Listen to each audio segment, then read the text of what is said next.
The morning started like any other in Sunny Creek Estates. I was enjoying my coffee on the front porch, watching my kids wait for the school bus that would arrive any minute. That's when I noticed something strange. A black SUV was parked sideways across the only entrance to our neighborhood, blocking the entire road. Next to it stood a woman with perfectly styled blonde hair, designer sunglasses, and an expression that could curdle milk. Even from a distance, I recognized Patricia Holloway, our Homeowners Association president. What happened next is unbelievable. Before we start the story, please comment down from which country are you watching. Don't forget to subscribe. For 3 years, Patricia had ruled Sunny Creek Estates with an iron fist disguised in a cashmere glove. She'd fine families for garbage bins left out an hour too long, sent violation notices for basketball hoops attached to garages, and once threatened legal action against an elderly couple for planting non-approved roses in their garden. I grabbed my phone and rushed outside, panic rising in my chest. The school bus would arrive in less than 5 minutes, and 20 children from our neighborhood would be stranded if they couldn't get in. "Mom, what's happening?" Emma called out, her 10-year-old face pinched with worry. "Is the bus going to come?" "Everything's fine, sweetheart," I lied, speed walking toward the growing crowd at the entrance. "Just wait there with your brother." By the time I reached the neighborhood entrance, a dozen parents had already gathered. Mark from down the street was mid-argument with Patricia. "You can't just block the only entrance to our neighborhood," he exclaimed, hands gesturing wildly. "People need to get to work and our kids need to get to school." Patricia stood unmoved, a clipboard clutched against her chest like armor. "As HOA president, I'm authorized to take emergency measures to protect community property," she announced, her voice carrying that special tone reserved for people who love the sound of their own authority. "The board voted last night to ban commercial vehicles from entering Sunny Creek Estates, effective immediately." "What board meeting?" asked Lisa, a single mom with twin boys in middle school. "Nobody knew about any meeting." Patricia sniffed. "Emergency sessions don't require standard notification. Section 12, paragraph 3 of our bylaws. Perhaps you should familiarize yourself with the rules you agreed to when purchasing property here." I pushed through to the front of the crowd. "Patricia, the school bus will be here any minute. You can't seriously expect elementary school children to walk half a mile down the highway to catch their bus." She turned to me with a look of practiced patience. "Sarah, always the dramatic one. This isn't about the children. This is about protecting our newly paved roads. Do you have any idea how much damage a 14-ton vehicle causes each time it enters our community? The maintenance costs alone will force us to raise HOA fees by at least 15% next quarter." In the distance, the yellow school bus appeared around the corner, making its way toward our neighborhood entrance. The driver slowed as he approached, clearly confused by the SUV blocking his path and the crowd of agitated parents. Patricia straightened her designer blazer and marched toward the bus as it came to a stop, her heels clicking against the pavement like tiny hammers nailing shut our children's chance at getting to school on time. The bus driver, a kind-faced man in his 50s who'd been driving this route for years, opened his door with a puzzled expression. "Morning, folks, is there a problem here?" Before anyone else could speak, Patricia thrust her clipboard toward him. "I'm Patricia Holloway, president of the Sunny Creek Estates Homeowners Association. As of 7 a.m. today, commercial vehicles are prohibited from entering our private community." The driver blinked in confusion. "Ma'am, I've been picking up children from this neighborhood for 8 years. This is my assigned route from the district." "That's no longer my concern," Patricia replied, tapping a manicured nail against her clipboard. "You'll need to arrange pickup at the main road from now on." Parents began shouting in protest. "The main road has no sidewalk. There are no street lights out there. It's not safe for the kids." Patricia raised her hand for silence like a traffic cop. "Your safety concerns should be directed to the school district. Our concern is property value preservation and infrastructure maintenance." The bus driver tried reasoning with her. "Ma'am, I can't just change my route on the spot. I need authorization from the transportation department. Plus, there's no safe place for children to wait along Highway 28. It's dangerous." "Again, not my problem," Patricia replied coldly. "Our bylaws clearly state the board can restrict access to any vehicle deemed harmful to community property." I stepped forward, my patience evaporating faster than morning dew. "Patricia, this isn't about bylaws. This is about 20 children who need to get to school. Move your car now or I'm calling the police." Her eyes narrowed behind her designer sunglasses. "Go ahead, Sarah. The police understand private property rights. They'll simply confirm what I've already told you. I'm well within my authority." The children had begun to gather at the neighborhood entrance now, confused and growing anxious. My son Tyler tugged at my sleeve. "Mom, we have a math test first period. Ms. Johnson doesn't let us make them up." That was the final straw. I pulled out my phone and dialed 911, maintaining eye contact with Patricia the entire time. "911, what's your emergency?" "Hello, I need to report someone deliberately blocking a school bus from picking up children," I said clearly, loud enough for everyone to hear. "The HOA president has parked her vehicle across our neighborhood entrance and is preventing 20 elementary and middle school students from getting to school." Patricia's smug expression faltered slightly, but she quickly recovered. "This is a civil matter between a private community and a municipal service. The police have no jurisdiction here." The dispatcher asked several questions about our location and situation, assuring me officers would arrive shortly. Around us, other parents had begun filming the standoff on their phones. Someone mentioned contacting the local news station. For the first time, Patricia looked slightly less confident. Word spread quickly through the neighborhood. Residents who normally left for work before the school bus arrived began to emerge from their homes, curious about the commotion. Even Mr. Finch, the retired judge who rarely left his house before noon, appeared at the growing crowd's edge. The children, initially confused, now sat on the curb in a row, some looking worried, others secretly delighted at the unexpected drama delaying their school day. Patricia remained planted next to her blocking vehicle, occasionally checking her watch and typing furiously on her phone. "The HOA attorney is on his way," she announced to no one in particular. "He'll explain the legal basis for our decision." Lisa from down the street approached me, lowering her voice. "This is insane. Patricia's gone power mad. Last week she measured the height of my lawn with a ruler and left a notice because it was half an inch over regulation."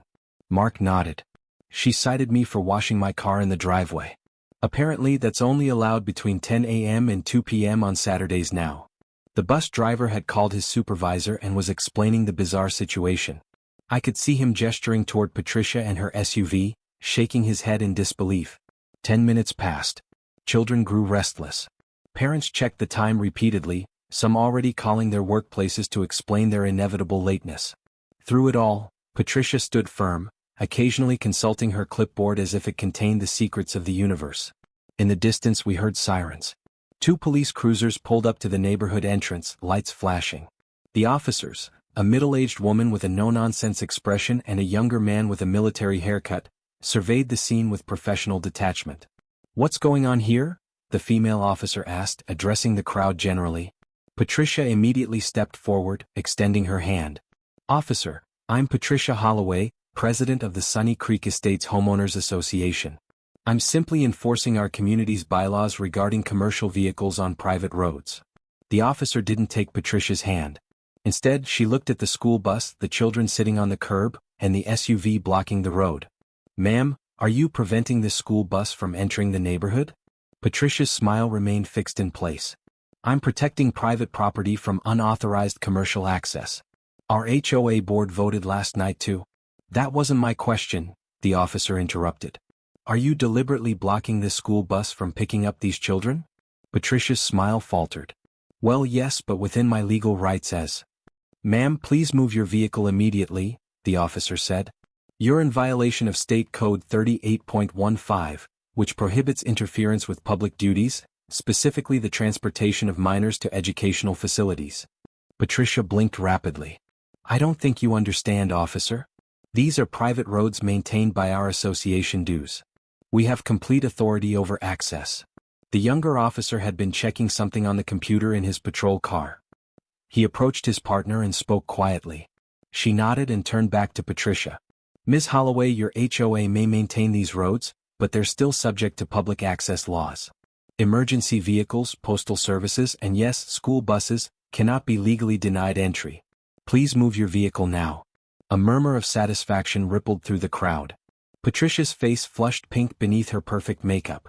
"I want to speak to your supervisor," she demanded. "I personally helped approve his variance request when he wanted to build that gazebo in his backyard last summer. He'll confirm our authority in this matter." The officer's expression hardened. "Ma'am, last warning. Move your vehicle or you will be cited for obstruction of an educational service vehicle, which carries a $1,000 fine and possible jail time." The crowd went silent, watching Patricia's internal struggle play across her face. For a moment I thought she might actually comply.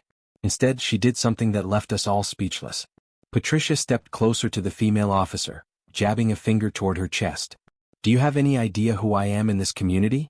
One phone call from me to the city council, and your department's budget request gets cut in half. How dare you threaten me on property that I— Ma'am, step back and put your hands behind your back, the officer interrupted, her voice calm but firm. You're under arrest for obstruction and attempting to intimidate a law enforcement officer. A collective gasp rose from the crowd.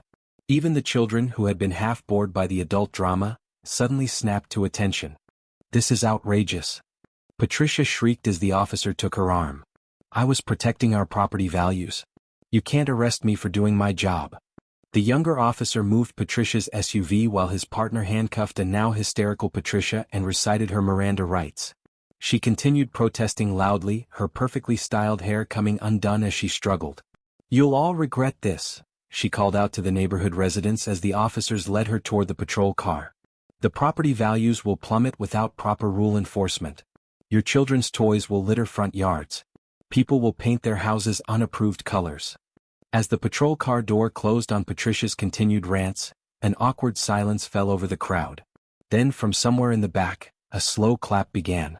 It spread until the entire gathering of parents and neighbors were applauding. The bus driver, who had been watching the whole scene unfold with astonishment, finally opened the bus doors fully. Well, folks, he said with a slight smile, I think we're clear for boarding now. The children rushed toward the bus, chattering excitedly about how they just witnessed the most interesting thing to ever happen in their boring neighborhood. Emma tugged my sleeve before boarding. Mom, is Mrs. Holloway really going to jail? I watched as the police car carrying our HOA president pulled away.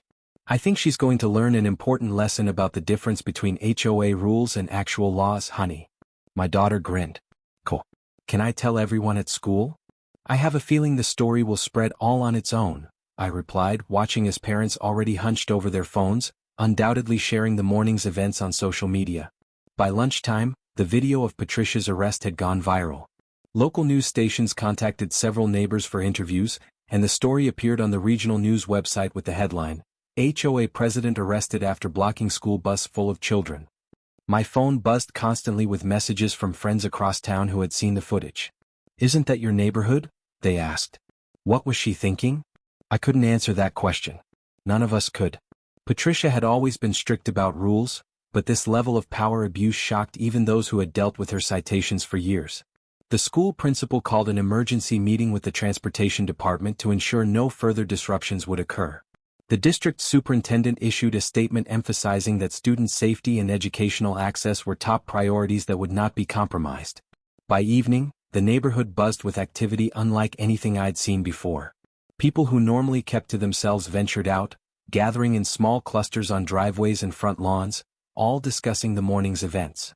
Did you see how she jabbed her finger at the officer? I can't believe she thought she could get away with it. My cousin is a real estate attorney. He says HOAs have authority, but not above actual laws. Patricia's husband, a quiet man who rarely attended HOA meetings, drove home at 7 p.m. to find a news van parked near his driveway. He declined to comment and hurried inside, closing all the blinds against the curious eyes of the community. The remaining HOA board members called an emergency meeting at the community center for 8 p.m. Word spread quickly, and by 7:45, the small room was packed with residents, many standing along the walls when all chairs were filled. Vice President Robert Collins called the meeting to order, looking uncomfortable in his temporary position of authority. The 4 remaining board members sat at the front table, all wearing expressions of stunned disbelief. In light of today's unfortunate incident, Robert began, clearing his throat nervously, we've called this emergency session to address community concerns and clarify the board's position. From the back, someone shouted, your position was pretty clear when you voted to block our kid's school bus. Robert raised his hands placatingly. I assure you that vote never happened. There was no emergency meeting last night. We've checked the minutes of all recent meetings, and no such policy was ever proposed or approved. A murmur of confusion swept through the room. Are you saying Patricia made it all up? Asked Mark from down the street. Robert exchanged glances with the other board members. We're still piecing together exactly what happened, but it appears Patricia acted unilaterally this morning. The board never approved any ban on school buses or other commercial vehicles. Lisa stood up. She's been making up rules for years. Last month she fined me for wind chimes that were supposedly too loud. Is that even in the bylaws? Another neighbor jumped in. She told me I couldn't park my work truck in my own driveway overnight because it was commercial. I've been parking at my brother's house for 6 months. The floodgates opened. One by one, neighbors shared stories of Patricia's increasingly controlling behavior over the past 3 years. Arbitrary rules, selective enforcement, personal vendettas disguised as violations. Through it all, Robert and the board members listened with growing horror. Finally, Judith, the board treasurer, spoke up. We had no idea things had gotten this bad, she admitted. Patricia handles most of the enforcement directly. We only see summary reports at quarterly meetings. Well, what are you going to do about it now? Someone asked. Robert straightened his shoulders. Effective immediately, we're suspending all violation notices issued in the past 6 months for review. We'll also be holding a special election for a new president next week. Assuming Patricia doesn't. He paused, searching for diplomatic words, assuming she's unable to return to her duties. She's facing criminal charges, pointed out Mr. Finch, the retired judge. Obstruction alone carries up to 180 days in jail. Add in the attempt to intimidate an officer, and she could be looking at serious consequences. The meeting eventually shifted toward constructive solutions. A committee formed to review the bylaws. Another volunteered to rewrite the violation notice process with more checks and balances. By the time we adjourned at 10:30 p.m., there was a sense of cautious optimism in the room, as if a small revolution had succeeded in overthrowing a tiny dictatorship. Patricia was released on bail the following day. Her husband picked her up from the county jail, both of them ignoring the small cluster of reporters waiting outside. They drove straight home and remained there, curtains drawn, for days. The story might have gradually faded from public interest if not for Patricia's decision to fight the charges. Her attorney issued a statement claiming she was exercising legitimate authority granted by private property covenants, and that her arrest represented government overreach into community self-governance. This legal stance only fueled more media coverage. Legal experts appeared on local news programs explaining the limitations of HOA powers. Our neighborhood became briefly famous as a case study in homeowners association overreach. 3 weeks after the incident, Patricia appeared in county court for her preliminary hearing. Several neighbors, myself included, attended out of curiosity. She looked strikingly different from the commanding figure who had blocked our bus. Her designer clothes were replaced by a conservative dark suit, her makeup subdued, her expression humbled. Her attorney attempted to have the charges dismissed, arguing that Patricia believed she was acting within her authority. The judge, a stern woman with silver hair and piercing eyes, wasn't persuaded. Belief in one's authority does not create actual authority, she stated firmly. The defendant's actions prevented children from accessing educational services and created a potentially dangerous situation. This case will proceed to trial. Outside the courthouse, Patricia hurried to her car without commenting to the waiting reporters. Her husband shielded her from cameras with an umbrella despite the clear sky. The trial date was set for 6 weeks later. During that time, our neighborhood underwent remarkable changes. The special election brought in Martin Chin, a retired high school principal, as the new HOA president. His first official act was to send a friendly letter to all residents promising common-sense enforcement with community well-being as the priority. Violation notices virtually disappeared. People planted flowers without fear. Basketball hoops returned to driveways. The neighborhood felt lighter somehow, as if everyone could finally exhale after years of holding their breath. Patricia's trial lasted just 2 days. The evidence was straightforward. Multiple videos of her blocking the bus, witness testimonies from parents and the bus driver, and the damning footage of her attempting to intimidate the officer. Her attorney argued that she had been under extreme stress from her HOA duties and had temporarily exercised poor judgment. Character witnesses testified about her years of community service and dedication to property value preservation. The prosecution simply showed the videos and reminded the jury that 20 children had been prevented from safely accessing their education because one person believed HOA rules trumped state law. After just 3 hours of deliberation, the jury returned with a guilty verdict on both counts: obstruction of an educational service vehicle and attempting to intimidate a law enforcement officer. The judge's sentence came swiftly: 30 days in county jail, a $2,500 fine, 2 years of probation, and 200 hours of community service specifically assigned to the school district's transportation department, helping children safely board and exit school buses. Ms. Holloway, the judge concluded, your position as HOA president was meant to serve your community, not rule it. I hope this sentence helps you understand the difference. Sunny Creek Estates changed in ways none of us expected. The incident forced us to re-examine not just our HOA structure, but our community identity. Were we simply a collection of houses with matching mailboxes, or could we be something more? Under Martin's leadership, the HOA board transformed from rule enforcers to community builders. The annual budget shifted away from violation processing toward neighborhood improvements, a playground renovation, community garden plots, and quarterly block parties. Patricia and her husband sold their house and moved to another state 6 months after her release from jail. The new family that purchased their home, a young couple with 3 children, were welcomed warmly at the spring block party. The school bus still arrives at 7:35 each morning, now greeted by a custom bus shelter the neighborhood built together during a weekend community project. A small plaque on the shelter reads, "Education Access Point, everyone welcome." My children rarely mention the incident anymore, though occasionally Emma will point to the shelter and remind her friends, "My mom helped build that after the bus blocking lady got arrested." As for me, I learned something valuable from those chaotic days. Communities aren't defined by their rules and regulations, but by how people treat each other when those rules are tested. Our neighborhood found its heart the day it stood up for its children. Sometimes, it takes a power-hungry HOA president blocking a school bus to remind us what truly matters. Not property values or regulation enforcement, but the simple right of children to get an education without drama, danger, or power plays from adults who should know better. Justice may have put Patricia in jail for 30 days, but the real punishment was watching our community thrive without her.